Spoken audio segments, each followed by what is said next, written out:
आज मी तुमच्यासोबत थोड्या वेगळ्या पद्धतीचा पराठा बनवण्याची रेसिपी शेअर करणार आहे. हा आहे प्याज पराठा, ओनियन पराठा किंवा कांद्याचा पराठा म्हणू शकता. जबरदस्त टेस्टी लागतो. नेहमीपेक्षा थोडा वेगळा आहे. बनवायलाही खूप सोपं आहे आणि साहित्य तर कमीच लागतं. पण चवीला एकदम अप्रतिम आहे. झटपट होतो. मुलांच्या टिफिनमध्ये देण्यासाठी किंवा एक स्नॅक्ससाठी एकदम उत्तम पर्याय आहे. तर त्यासाठी इथे आपल्याला लागणार आहे गव्हाचं पीठ. तर 2 कप भरून मी इथे गव्हाचं पीठ घेते. नॉर्मली आपल्या घरामध्ये जी वाटी असते त्याने 2 वाट्या मी गव्हाचं पीठ घेतलेलं आहे.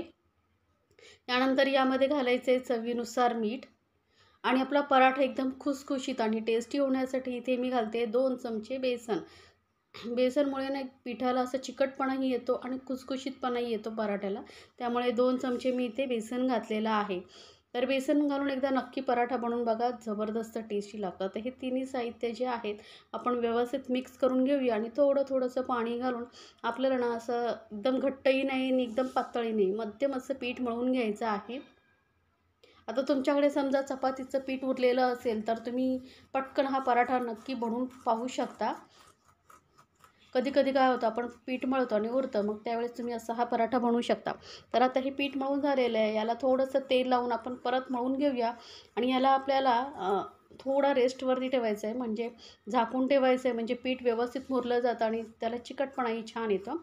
तर इथे मी ओला किंवा सुका कपडा घालून याला आपण साईडला ठेवून देऊया. तोपर्यंत काय करायचं आपल्याला घ्यायचे आहेत कांदे. तर इथे 4 मध्यम आकाराचे मी कांदे घेतलेले आहेत. तर कांदे ना आपल्याला असे लांबट चिरून घ्यायचे. त्यानंतर जो मधला देठाकडचा जो भाग असतो ना, तो आपल्याला काढून टाकायचा आहे. प्रत्येक वेळी कुठलीही डिश बनवा वगैरे, तर जो मध्य भाग असतो ना, तो नेहमी काढून टाकायचा असतो. तर बघा हा पूर्णपणे काढून घेतलेला आहे. त्यानंतर याच्या ना अशा पातळ अशा स्लाईस आपल्याला करून घ्यायच्या आहेत. बघा कांदा असा पातळ चिरायचा आहे. जास्त जाडही चिरायचं नाही आणि जास्त पातळही नाही. मध्यम असा कांदा हा आपल्याला चिरून घ्यायचा आहे. तर मी तुम्हाला दाखवते. बघा असे मध्यम असे स्लाईस करून घ्यायचे आहेत. त्यामुळे आपला जो पराठा आहे दिसायलाही खूप सुंदर दिसतो आणि खातानाही छान टेस्टी लागतो. तर या पद्धतीने मी हा कांदे जे आहे सर्व चिरून घेते. असा कांदा आपण जेव्हा सोडू तो पटकन असा मोकळा झाला पाहिजे, असा आपल्याला हा कांदा चिरून घ्यायचा आहे. तर कांदा आपला चिरून झालेला आहे. तर याला एका मोठ्या भांड्यामध्ये आपण काढून घेऊया. तर कांदा मी एका मोठ्या भांड्यामध्ये काढून घेतलेला आहे. त्यानंतर ना यामध्ये घालायचं आहे थोडंसं मीठ आणि याला असं व्यवस्थित कांद्याला मीठ चोळून घ्यायचं आणि हा कांदाही आता व्यवस्थित मग असा चोळत राहिलात की तो वेगवेगळा होतो. असं का करायचं आहे माहिती आहे का? यामुळे ना मिठामुळे कांद्याला पाणी सुटेल आणि कांदा सॉफ्टही होईल आणि आपण जेव्हा पराठा बनवू तेव्हा पराठ्याला पाणी सुटणार नाही. त्यामुळे हे कांद्यामधलं आपल्याला पाणी काढून टाकायचं आहे. तर मीठ लावून 2-3 मिनटं आपण याला साईडला असंच ठेवून देऊया. म्हणजे सर्व जे पाणी आहे एक्स्ट्रा निघून येईल. तर बघू शकता मी आता हे कांदा थोडा वेळ साईडला ठेवलेला आपण परत घेतलेला आहे. याला आता आपण हाताने दाबून यामधलं सर्व जे आहे पाणी काढून टाकायचं आहे. तर बघू शकता किती पाणी सुटलं आहे बघा. असं दाबून सर्व जे आहे पाणी आपण काढून टाकणार आहोत. तर हे या पद्धतीने आणि कांदा ना एकदम मस्त मऊसूद होतो आणि मोकळा नरमही होतो. तर आता हे सर्व पाणी जे आहे काढून टाकायचं आहे. नाहीतर पराठा जेव्हा आपण लाटू वगैरे ना तेव्हा त्याला पाणी सुटेल मीठ लागल्यानंतर आणि यामध्ये आपल्याला मीठ तर टाकावंच लागेल आणि मीठ टाकलात की लगेच पाणी सुटेल आणि पूर्ण पराठा जो आहे बिघडेल. त्यामुळे या पद्धतीने सर्व पाणी जे आहे आपल्याला काढून टाकायचं आहे. तर बघू शकता किती पाणी जे आहे सुटलेलं होतं कांद्याला. तर हे पाणी आपण फेकून देणार आहोत. त्यानंतर या कांद्यामध्ये आता आपण घालणार आहोत थोडंसं हिंग. हिंगामुळे डायजेशनचा वगैरे त्रास होत नाही, त्यामुळे हिंग थोडंसं घाला आणि थोडीशी घालायची हळद. जास्त मसाले आपल्याला लागणार नाही आहेत. एक अर्धा चमचा एवढं मी धने पावडर घातलेलं आहे. 1 चमचा लाल मिरची पावडर घातलेला आहे. आता तिखट किती हवं आहे त्यानुसार लाल मिरचीचं पावडर कमी जास्त करू शकता.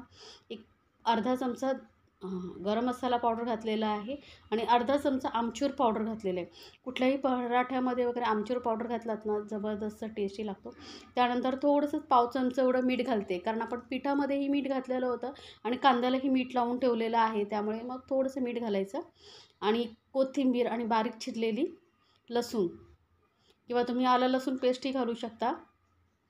आता हे सर्व साहित्य आपल्याला छान असं व्यवस्थित कांद्याला लावून घ्यायचं आहे. आता पाणी वगैरे इथे अजिबात आपल्याला काही टाकायचं नाही आहे. असं सुकं तुम्ही मिक्स करत राहिलात की ते व्यवस्थित कांद्याला लागतं बघा. असं कांदा मोकळा मोकळा झाला पाहिजे इतपत आपल्याला हे व्यवस्थित मिक्स करून घ्यायचं आहे. आता आपण घेऊया पीठ. पीठ हे छान मुरलं गेलेलं आहे. आता याचा आपण छोटासा गोळा घेऊया. जास्त ही पीठ आपल्याला घ्यायचं नाही आहे. आपण रोजच्या पोळीसाठी घेतो त्यापेक्षा थोडंसं जरासं जास्त घ्यायचं आहे बस.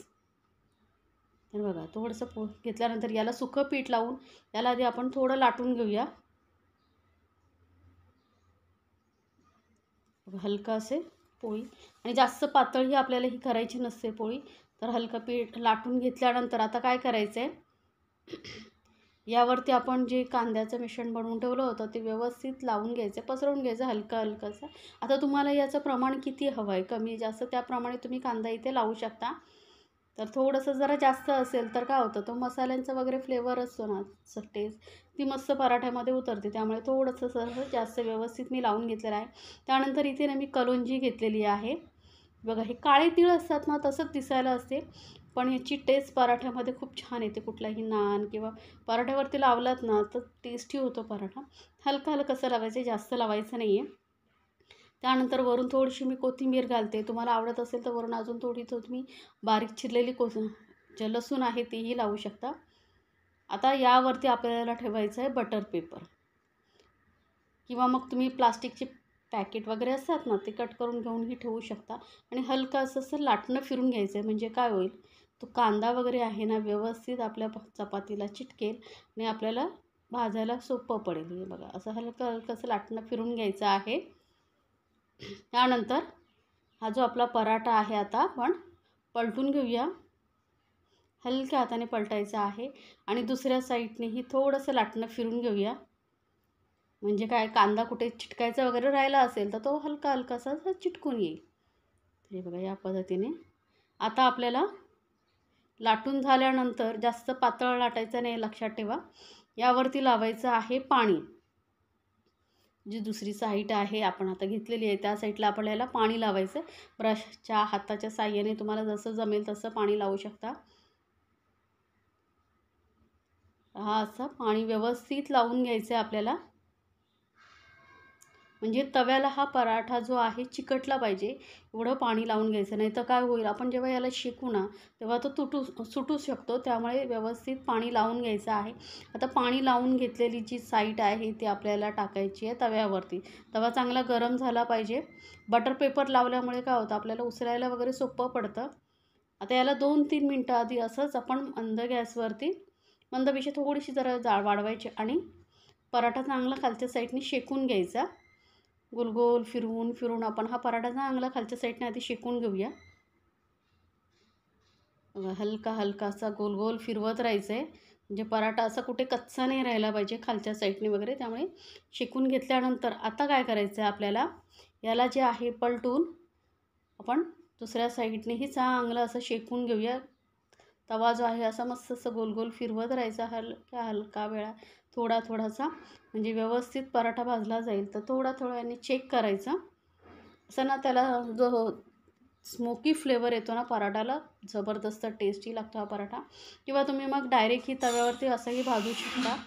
वरून लावूया थोडंसं बटर किंवा तूप, तेल जे तुम्हाला आवडतं ते लावू शकता. थोडंसं बटर मुलांना आवडतं माझ्या, म्हणून मी बटरमध्ये पराठा हा बनवते.